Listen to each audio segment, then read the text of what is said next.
அக்கா இப்ப பண்ண காரியத்துக்கு சும்மா விடக்கூடாதுக்கா.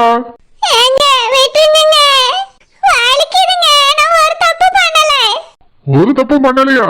எல்லா தப்புக்கும் நீ தான் காரணம். உன்னாலதான் நம்ம பிள்ளை இப்ப நம்ம வீட்டுல வந்து இருக்கா. மரியாதையா உண்மையை சொல்லு, யார் ஜாமீன்ல எடுத்தது? ஹை சீன் நல்லா இருக்க. எத்தனை அடி விழுதுன்னு பாப்போம்.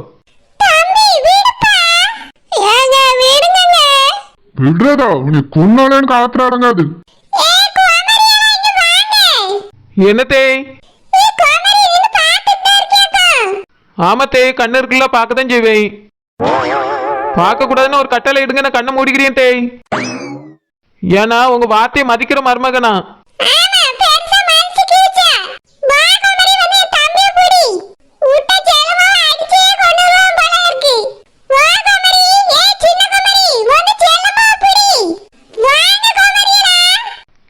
நல்ல சீனை அத்தை கெடுக்க சொல்லியாவல. Super scene. இந்த மாதிரி ஒரு சீன் வருமா? சரி சரி, என்ன செய்ய, கண்ணு முன்னாடி ஒரு நல்ல விஷயம் நடக்க தடுப்போம். விடுங்க என்னையா எக்கா, விடுக்கா.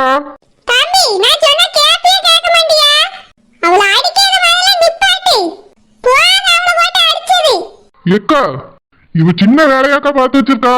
இப்ப செஞ்ச வேலையால என் புள்ள புருஷ வீட்டுல போய் வாழ முடியாம இருக்கா. நான் அவளை பார்த்து பார்த்து வேதனையோட இருக்கேன். இவா சொகுசா வந்து இங்க உட்கார்ந்துருக்கா. ஜாமீன்ல யார் வெளியெடுத்ததுன்னு கேட்டா சொல்ல மாட்டேங்க. என் பிள்ளை வாழ்க்கை அழிஞ்சு போச்சுக்கா. பெத்த பிள்ளையோட வாழ்க்கைய இந்த தாயாவது இப்படி அழிப்பாளா? இவளுக்கு கொஞ்சமாச்சும் மனசாட்சிங்கிறது இருக்காக்கா. பிள்ளை நல்லா வாழ்ந்துட்டு இருந்த இடத்துல இருந்து அவளை கடத்திங்கிற பேர்ல கடத்தி வாழ்க்கையை கெடுத்து விட்டுட்டா. இனி அந்த வீட்டுல போய் நான் எப்படி பேச முடியும்? இனி மனுஷன் தான் மதிப்பாவல, என் பிள்ளையதான் ஏத்துக்கிடுவாங்களா? இவளை பார்த்தாலே என் பிள்ளை வாழ்க்கை கெட்டு போச்சுங்கிறது தான்க்கா ஞாபகம் வருது.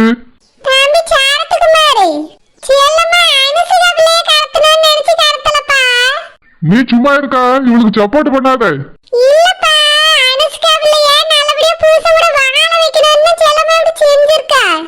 ஏக்கா அந்த வீட்டுல வாழ்ந்துட்டு இருந்த பிள்ளைய என்னக்கா வாழ வைக்க வேண்டியிருக்கு? மொத்தமா எல்லாத்தையும் கெடுத்து விட்டுருக்காக்கா. சம்பந்தி வீட்டுல மூஞ்சில முழிச்சிடாதீங்கன்னு சொல்லிட்டு போயிட்டாவ. இதுக்கு மேல அந்த வீட்டுல போய் நான் எப்படி பேச முடியும்? மாப்பிள்ளைய பார்த்தா எப்படி பேச முடியும்? அவைய மேல ஏதாவது தப்பு இருந்தா நம்ம பிள்ளையோட வாழ்க்கை இவ்வளவுதான் நானும் விட்டுட்டு போயிருந்திருப்பேன். இப்ப எங்கேயும் போய் அதை பத்தி பேச முடியாத அளவுக்கு நீ ஆக்கிவிட்டாக்கா. என் பிள்ளை அழியதை பார்த்து நீ நானும் உட்காந்து அழ வேண்டியதுதான். இவ பெத்த தாயா இல்ல பேயானே எனக்கு தெரியல. இவ வயிற்றுலதான் என் பிள்ளை பிறந்துச்சான்னு எனக்கு தெரியலக்கா. கொஞ்சமாவது தாய் அன்பு இருந்திருந்தா அந்த பிள்ளையோட வாழ்க்கையை கெடுக்க கூடாதுன்னு நினைச்சிருப்பா. மொத்தமா இப்படி அழிச்சு போட்டுட்டு வா வீட்டுல வந்து சந்தோஷமா உட்கார்ந்துருக்க மாட்டா.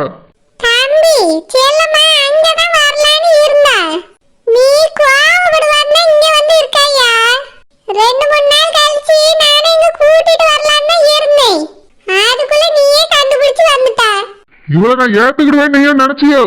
இவ்வளவு நாள் உள்ள தள்ளி கழுதிங்க விடலாம் நான் நினைச்சிட்டு இருந்தேன். பார்த்தா இவ இங்க வந்து உட்கார்ந்துருக்கா. யாருக்கா இவ்வளவு ஜாமீன்ல எடுத்தது? நீ நான் மௌனூல விட்டு எடுத்துனியோ?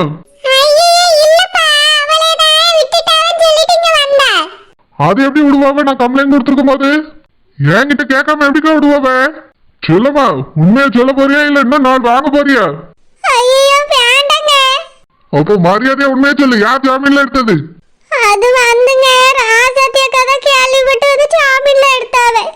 ஓஹோ, இப்படி போயிருக்கோ கதை. இந்த கிரிமினலுக்கு அந்த கிரிமினல் உதவி செஞ்சிருக்கு போல. நல்லாதான் இருக்கு கூட்டணி. நீ உள்ள இருக்கான்னு அவியலுக்கு எப்படி தெரியும்?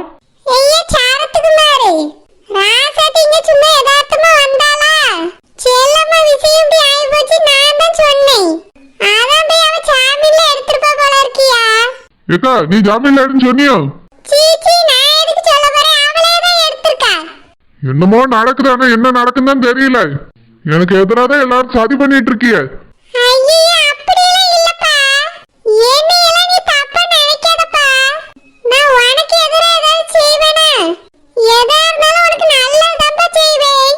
எனக்கு நீ நல்லது செய்யணும்னு நினைச்சினா இவளை முதல்ல வீட்டை விட்டு துரத்துக்கா. இவளை இந்த வீட்டுல வைக்காத. அதுதான் நீ எனக்கு செய்யற நல்லது, இந்த குடும்பத்துக்கு செய்யற நல்லதும். எங்கேயாவது போட்டோக்கா. அதான் இவளுக்கு அண்ணன் தம்பின்னு இருக்காவல்ல, அங்க போய் உட்காரட்டும். அவியல்ப வாழ்க்கையும் கொஞ்சம் கெடுக்கட்டும். அப்பதானே என் கஷ்டம் என்னன்னு எல்லாருக்கும் தெரியும். எதுக்கு இவ இங்க வந்து உட்காந்துருக்கா? கழுத்தை பிடிச்சி வெளியே தள்ளுக்கா. என்னதான் தப்பு செஞ்சாலும் ரோட்ல போகும்போது அவளை ஓம் பண்ணாட்டின்னு சொல்லுவாவே. அவளுக்கு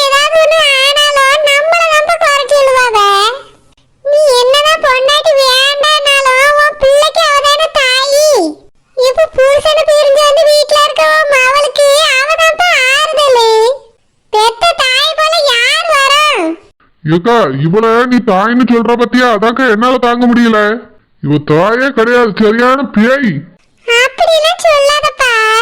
அவ கஷ்டத்துக்கு உதவி செய்ய போய் தான் இப்ப இவளே மாட்டிட்டு முழிச்சிட்டு இருக்கா. தாய்க்கு தெரியாததா மத்தவங்களுக்கு தெரிய போகுது. ஏதோ அதுல ஒரு தப்பு நடந்துட்டு இனி செல்லம்மா அப்படிலாம் செய்ய மாட்டாயா, கூட கூட்டிட்டு போ. ஏக்கா நீ புரியாம பேசாதக்கா. பிள்ளை ஏதோ தெரியாம கடத்திட்டானே வச்சுக்கிடுவான். ஆனா எதுக்கு தேவை மாப்பிள்ளை மேல போய் கம்ப்ளைண்ட் கொடுத்தா? இப்ப அதனால தானே நம்மளால வாயை திறக்க முடியாத நிலைமை ஆகி போயிட்டு. இவ மட்டும் சும்மா இருந்ததுதான் என் பிள்ளை ஒழுங்கா அங்க வாழ்ந்துட்டு இருந்திருப்பா. எல்லாத்தையும் கெடுத்து நாசமாக்கிட்டு இப்ப இங்க வந்து பதுங்கி கிடக்கா. சரிப்பா தம்பி, நடந்ததெல்லாம் வீடு. பழசை இனி பேசி ஒண்ணும் ஆக போறதில்லை.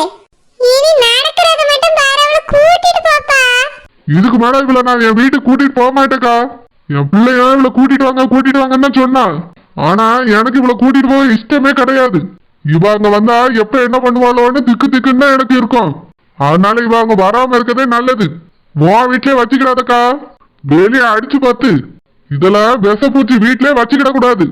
ஏற்கனவே இந்த வீட்ல என்னெல்லாம் பண்ணான்னு உனக்கு மறந்து போச்சோ? சித்தப்பா எனக்கு நல்ல ஞாபகம் இருக்கு, ஆனா அத்தை தான் அடிக்கடி மறந்து பெரியவ. பேர்ல போவா, ஏற்கனவே அந்த மஞ்சனே கோவத்துல இருக்காவ. இவ எப்படி போட்டு கொடுக்கா பாரு. மொத்தமா என் சுவாலி முடிக்கணும்ல நினைக்கா. வச்சுக்கிட்டே உங்களோட. ஏக்கா கேட்டியாக்கா? நீ ஏக்கா இப்படி இருக்கா? இவ முதல்ல அடிச்சு வெளியே பார்த்துக்கா. அப்பதான் இவ திருந்துவா.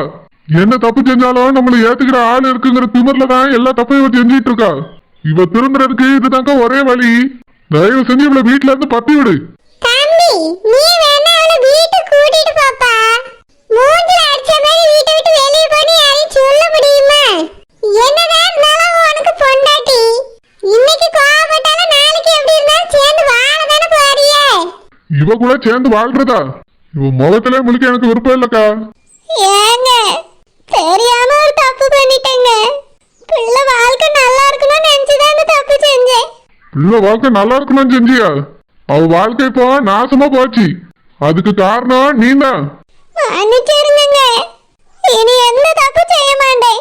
நீ தானே இன்னைக்கு மன்னிப்பு கேப்பா, நாளைக்கு நடிப்பா, நாலு மறுநாளே தப்பு செய்ய ஆரம்பிச்சிருவா.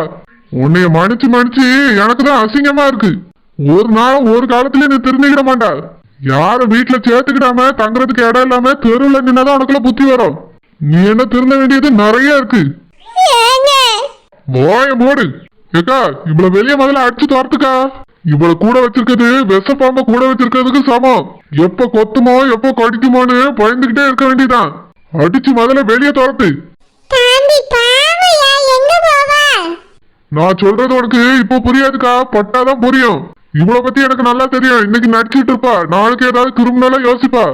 அப்ப இவளுக்கு பாவமே பார்க்காம அடிச்சு வெளியே துரத்து. தம்பி கூட கூட்டிட்டு போப்பா. எதுக்கு இப்படி பேசுற? கூட்டிட்டு போறதா? இவ எனக்கு பொண்டாட்டி இல்ல, நான் இவளுக்கு புருஷனா இல்ல. இதுக்கு மேல இவ கூட வாழவே முடியாது. என்ன சொல்ற தம்பி? ஆமாக்கா, மொத்தமா இவளை அத்து விட போறேன். இதுக்கு மேல இவ கூட வாழ முடியாது. இனி டைவர்ஸ் தான். ஏங்க தம்பி, கொஞ்சம் பொறுமையா இருப்பா. கோவத்துல எடுக்கிற முடிவே நல்லது கிடையாது. கொஞ்சம் பொறுமையா உட்கார்ந்து யோசி, எல்லாம் தெளிவா புரியும். இதுக்கு மேல யோசிக்கிறதே இல்லக்கா, நான் கிளம்புறேன். இவ்வளவு மட்டும் வீட்டுக்குள்ள வைக்காத, அவ்வளவுதான் உனக்கு நான் சொல்லிட்டேன். நான் வாரேன். ஏங்க ஏங்க அனுஷ்காப்பா, பாத்தியல மைனி என்ன வார்த்தை சொல்லிட்டு வரா பாருங்க. நான் இனி என்ன பண்ணுவேன், எங்க போவேன் மைனி? எனக்குன்னு யார் இருக்கா? அனாத செல்லம்மா, தம்பி கோவிடுவான், கொஞ்ச நாள்ல சரியாயிருவான். அது வரைக்கும் நீ இங்கே இருந்தாங்க ஒன்னும் சொல்ல மாட்டோம். போ செல்லம்மா, உள்ள போ. சரி மைனி. அத்தை இப்படி பண்ணிட்டாவல. சித்தப்பா அவ்வளவுக்குள்ள சொல்லியாவ. வெளியே துரத்தி விட வேண்டியதானே, எதுக்கு உள்ள வச்சிருக்காவ? அத்தைக்கு ஒண்ணுமே புரியல. அந்த சித்தி எவ்வளவு மோசங்கிறதும் தெரியல. நம்ம சொன்னாலும் புரியாது, அவியெல்லாம் யோசிக்க மாட்டாவ. சித்தி என்ன அவியட்டையே மோசமா நடந்துக்கிட்டியாவே, அவியட்டையே வில்லத்தனம் பண்ணியாவ? என்கிட்ட தான் பண்ணுவாவே, இல்லைன்னா அந்த சரோஜாட்ட பண்ணுவாவ. நாங்க தானே அவியலுக்கு இழிச்சவாயி. எங்க வாழ்க்கையை எப்படிலாம் கெடுக்கலான்னு அலைஞ்சாவ. இப்போ அவிய வாழ்க்கையே கெட்டு போய் நிக்குது. என்ன திருந்துற மாதிரி இல்லையே. சித்தப்பாவே வீட்டுக்குள்ள சேர்க்க மாட்டேன்னு சொல்லி துரத்தியாச்சு. எங்க அத்தைக்கு தான் புரியவே மாட்டேங்க, வீட்டுக்குள்ள சேர்த்து வச்சுக்கிட்டியாவ. இவளால ஏதாவது பிரச்சனை வந்தா நாளைக்கு என்ன பண்ணுவாவ? சரோஜா வயிற்றுல குழந்தை இருக்கும்போது அந்த குழந்தைய அழிச்சிடலான்னு பார்த்தால அவிய. அதுக்கு அந்த ராசாத்தி சித்தியும் உடந்த. இவிய வில்லத்தனத்தெல்லாம் தாண்டி தான் அவ பிள்ளைய பெற்று எடுத்து வச்சிருக்கா. திரும்ப அவியலை கொண்டு வந்து வீட்டுக்குள்ள வச்சிருந்தா அந்த குழந்தைக்கு ஏதாவது ஆச்சுன்னா என்ன பண்றது? எங்க அத்தைக்கு கொஞ்சம் கூட அறிவே இல்லையே. என்ன பண்றது? அவியலை எப்படி துரத்த? சித்தப்பாவே வெளியே துரத்துக்கான்னு சொல்லியாச்சு. திரும்பவும் உள்ள வச்சிருந்தா என்ன அர்த்தம்? என்ன அவிய சரோஜ பிள்ளை ஏதாவது பண்ணிட்டா? யார் அந்த பிள்ளையை காப்பாத்துறது? எனக்கு சித்திங்க இருக்கிறது ஒரு துளி கூட பிடிக்கல. ஏன் நாளைக்கு நானே குழந்தை உண்டானாலும் அந்த குழந்தைய அழிச்சிடலாமான்னு நினைப்பாவ. சரியான பாய்சன் டப்பா, விஷ டப்பா. என்ன பண்றது இவியல? அத்தையே 2 தடவை இவியலை இதுக்கு முன்னாடி துரத்தி விட்டுருக்காவ. ஆனாலும் அதுவும் இருக்க மாட்டேங்க, இங்கேயே வந்து விழுந்துருது. அத்தையும் எல்லாத்தையும் மறந்து அவியலை வீட்டுக்குள்ள சேர்த்துக்கிட்டியாவ. இவியல இந்த வீட்டை விட்டு துரத்துக்கு ஏதாவது ஒன்று பண்ணணுமே. என்ன பண்ணலாம்? 24 மணி நேரமா அவியலை கண்காணிச்சிட்டே தான் இருக்கணும். அது மட்டும் இல்ல, நான் கொடுக்க டார்ச்சர்ல அவியலை துணியை இந்த வீடும் வேண்டான்னு ஓடணும். ஒரு நிமிஷம் கூட அந்த சித்தியை சும்மா இருந்துட விடக்கூடாது. அந்த அளவுக்கு அவியலை நான் டார்ச்சர் பண்றேன்.